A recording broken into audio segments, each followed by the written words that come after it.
ডিসেম্বরের মধ্যে নির্বাচনী রোডম্যাপ দেওয়ার পাশাপাশি 3 উপদেষ্টাকে বাদ দিয়ে উপদেষ্টা পরিষদ পুনর্গঠনের দাবি জানিয়েছে বিএনপি। রাতে প্রধান উপদেষ্টার সঙ্গে বৈঠক শেষে বিএনপি নেতা খন্দকার মোশাররফ হোসেন একথা জানিয়ে আরও বলেন, নির্বাচন বিলম্বিত হলে স্বৈরাচার আবার ফিরে আসার ক্ষেত্র প্রস্তুত হবে, যার দায়িত্ব নিতে হবে অন্তর্বর্তী সরকারকেই। হঠাৎ তৈরি হওয়া রাজনৈতিক পরিস্থিতিতে শনিবার সন্ধ্যায় রাষ্ট্রীয় অতিথি ভবনে বিএনপিকে আমন্ত্রণ জানান প্রধান উপদেষ্টা ডক্টর মোহাম্মদ ইউনূস। রাত 7:35 দিকে বিএনপির স্থায়ী কমিটির সদস্য খন্দকার মোশাররফ হোসেনের নেতৃত্বে 4 সদস্যের প্রতিনিধি দল যমুনায় প্রবেশ করে। তার সঙ্গে ছিলেন বিএনপির স্থায়ী কমিটির সদস্য আব্দুল মঈন খান, আমির খসরু মাহমুদ চৌধুরী ও সালাউদ্দিন আহমেদ। প্রধান উপদেষ্টার সঙ্গে 1 ঘণ্টা বৈঠক শেষে বিএনপির স্থায়ী কমিটির সদস্য ডক্টর খন্দকার মোশাররফ হোসেন জানান, ডিসেম্বরের মধ্যে নির্বাচনের রোডম্যাপ দেওয়ার দাবি করার পাশাপাশি বিতর্কিত উপদেষ্টাদের বাদ দিয়ে উপদেষ্টা পরিষদ পুনর্গঠনের দাবি জানিয়েছেন তারা।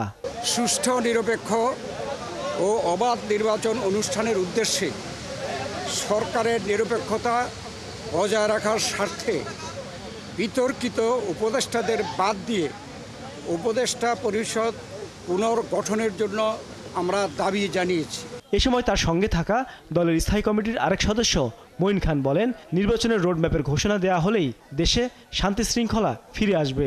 যদি দ্রুত নির্বাচন দেওয়া হয়, আমরা স্পষ্ট ভাষায় বলেছি, আজকে বাংলাদেশে যে নৈরাজ্য হচ্ছে, যে আইন শৃঙ্খলা পরিস্থিতির অবনতি হচ্ছে, এক অ্যানাউন্সমেন্টের ফলশ্রুতিতে বাংলাদেশের শান্তি শৃঙ্খলা এবং গণতন্ত্র ফিরে আসবে। প্রতিনিধি দলের সদস্য আমির খসরু মাহমুদ চৌধুরী বলেন, ডিসেম্বরের আগেও নির্বাচন সম্ভব বলে তারা প্রধান উপদেষ্টাকে জানিয়েছেন।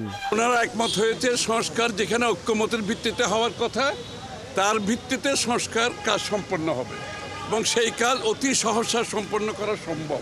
এখানে কোনো দ্বিমত পোষণ করেন নাই।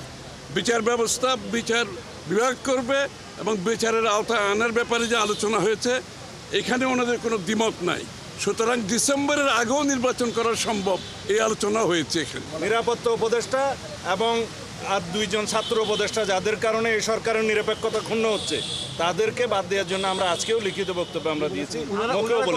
তারা আরও জানান, আওয়ামী লীগের বিচার প্রক্রিয়া কোনোভাবে অসম্পূর্ণ থেকে গেলে বিএনপি সরকারে গেলে তা বিচারের আওতায় এনে স্বাধীন বিচার বিভাগের মাধ্যমে পরিপূর্ণভাবে শেষ করবেন।